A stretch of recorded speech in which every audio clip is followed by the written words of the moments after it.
Hello, my name is HAPruitt, and I am the author of the Anathalian series, and I am also an editor. And this video and this video series is going to be about editing your book. I'm going to explain how to edit a book, all the stages, all the steps. Not all steps are going to be absolutely necessary to edit a book, but all of the steps will be helpful in making your book the best it can be, whether you're traditional publishing or self-publishing. A lot of them will apply to both before you even get your book to the point of sending it to query or sending it to an editor. This will help you self-edit your book to make it the best it can be. If you want to know about my editing services or the 4 types of editing, I have that in a video, and I'll put that video down in the description you can watch. If you're interested in hiring me as an editor, or you just want to know like the basics of the 4 types of editing, then you can watch that video linked in the description.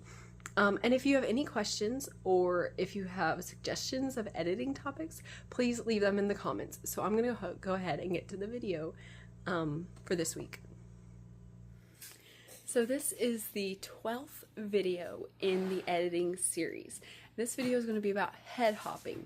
So first, what is head hopping? Head hopping is when you move or hop from one character's perspective to another character's perspective in the same section. So to kind of clarify what head hopping is, first let's talk about what head hopping is not.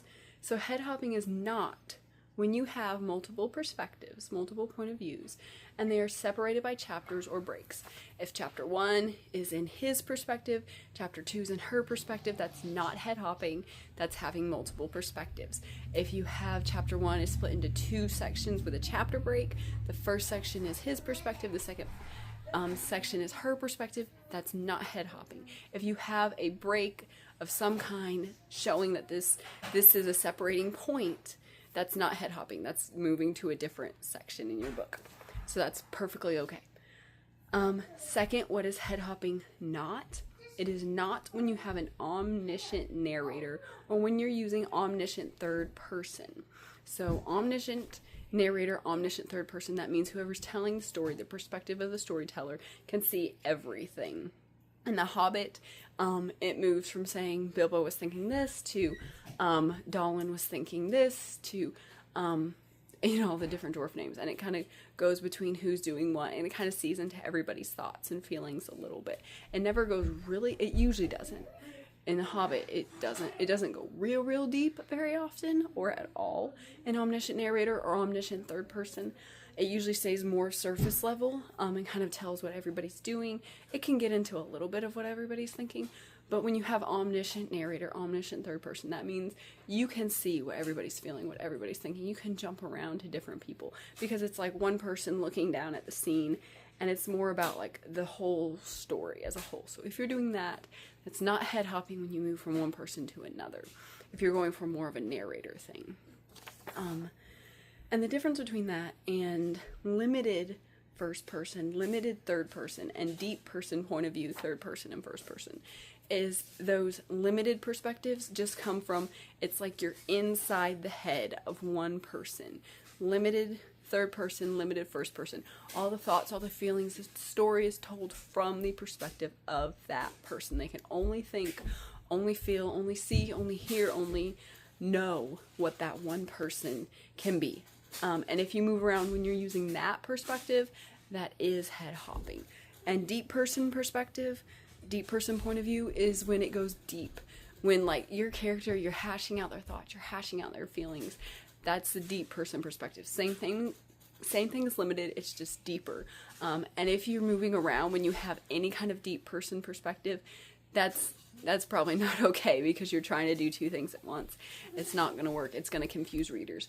You need to pick one and stick with it. If you want deep feelings and deep thoughts, go with limited and deep person, third person, or first person.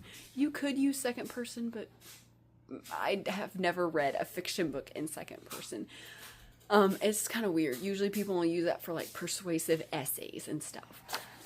So you can use second person, just people usually don't.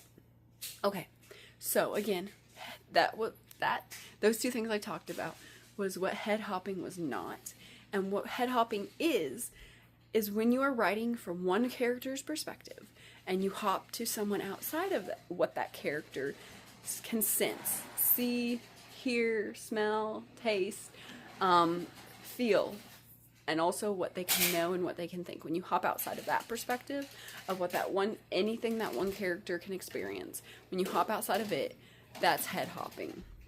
Okay, so head hopping in concept is really simple to understand. So to not head hop, get rid of anything the character can't sense, think, or know. And that's it. That's really simple. So it's simple in concept, but I'm going to give you 3 examples of head hopping that occurs most often when I'm editing for clients that I see, and it's really sneaky, these things, because it's just one little sentence or one little thing. But when you're a reader, I just read a published book, wasn't one I edited. I read a published book that just did one of these little tiny sentences that hopped out of the main character's perspective. It was in deep person, third person point of view, and it hopped out into somebody else's perspective in one of these ways I'm going to mention. And it did make you say, well, who's thinking that? Who's feeling that? And it got me really confused. And it's those little tiny details that are really easy to miss. So these are the 3 examples that are most common. So pay attention. When you're looking for head hopping, editing for head hopping, pay attention for these. So the most common thing of head hopping is expressions and eyes. You can feel some of your expressions. Like I can feel when I like grimace or when I blink or when I like do certain things with my faces. But there are certain things with your face that you cannot feel. Like if you have an unreadable expression and you can't feel that, there are certain expressions you just can't feel. You can't see yourself, and so you don't know exactly what they look like. And especially with eyes, I see this all the time. People say like his eyes held anger, or his eyes turned stormy, or sometimes even characters change eye color and it says his eyes turned gold or his eyes turned blue, and it's from his perspective. I cannot see my own eyes, like I just can't. Unless I'm looking in a mirror, I cannot see my own eyes. I can't see what they're doing. I can feel if I look over there, I can feel if I look over there, but I can't see an emotion in them.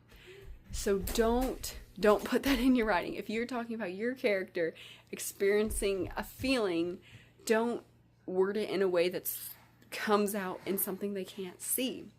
Instead of doing that, instead of saying like, I wrote down examples.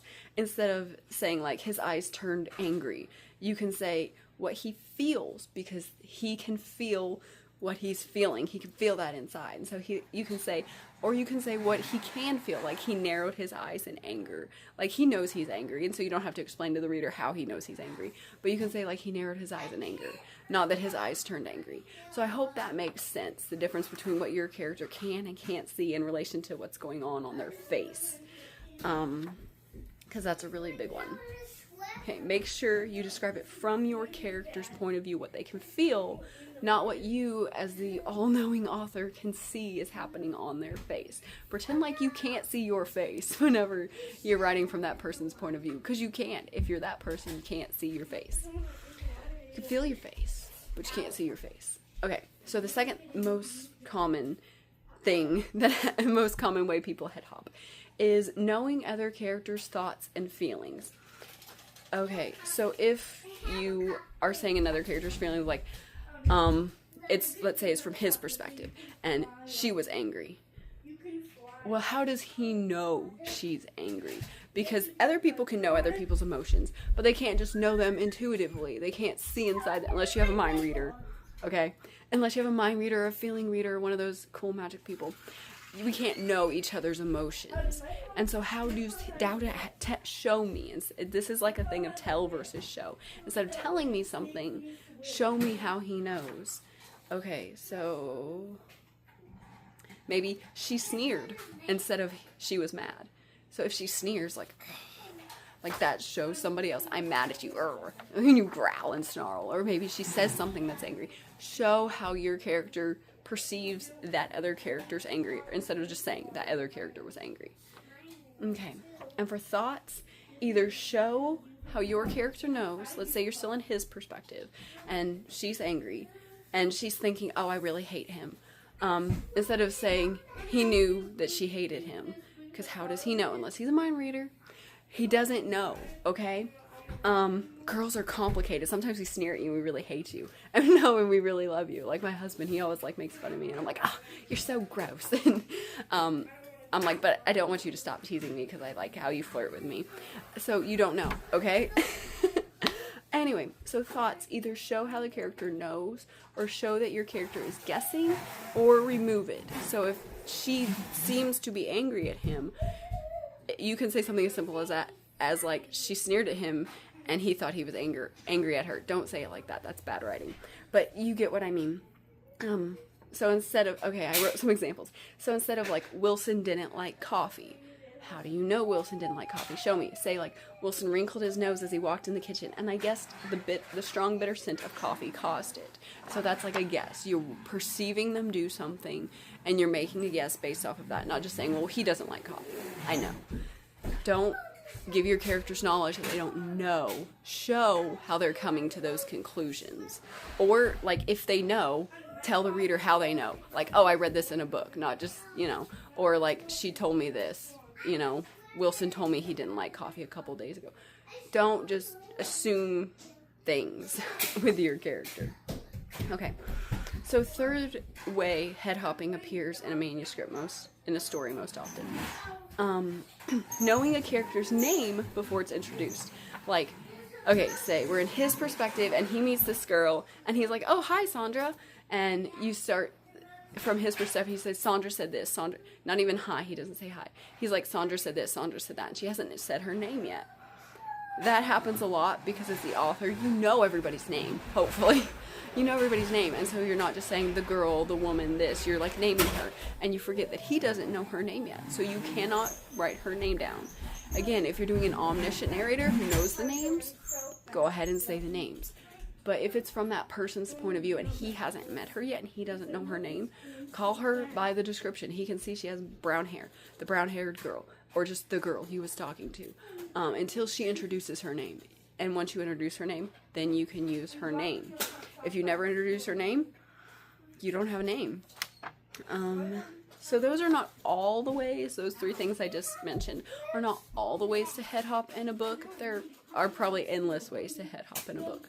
But those are the three most common ways. So when you're editing for head hopping, and do edit for head hopping and get rid of it in your book because it can cause confusion to your readers. When you're editing, look for those. I'll say them again. The expression and the eyes of the characters whose point of view it is from. Make sure you describe it in a way that they can feel instead of what you could see as another person looking at your character. Knowing other characters' thoughts and feelings. Unless your character's a mind reader, don't make them a mind reader. And knowing a character's name before it's introduced. Don't give your character knowledge that they don't know. It's hard because you're the author and you hopefully know everything. But only when you're doing that limited third person or first person perspective. Only give them the knowledge and the senses, the thoughts, the feelings, the hearing, sight, whatever, that character perceives. So that is all about head hopping. So that is the editing tip for this week. Please like this video, please leave a comment, please share this video with others. Please check out that video of my editing services and the 4 types of editing in the description below. And remember, this video is part of a series, so please watch the series so you can make your book the best that it can be. If you want to know more about Anathalion or HAPruitt, please follow me on Instagram at HAPruitt. You can find me on Amazon as an Amazon author, HAPruitt. Please watch my YouTube channel and all my cool videos on my channel, HAPruitt Anathalion. You can find me on the Facebook page, HAPruitt Anathalion. You can follow me on Goodreads by the name HAPruitt and the book Anathalion, or you can go to my website where so much cool stuff about Anathalion is. The website is HAPruitt.com.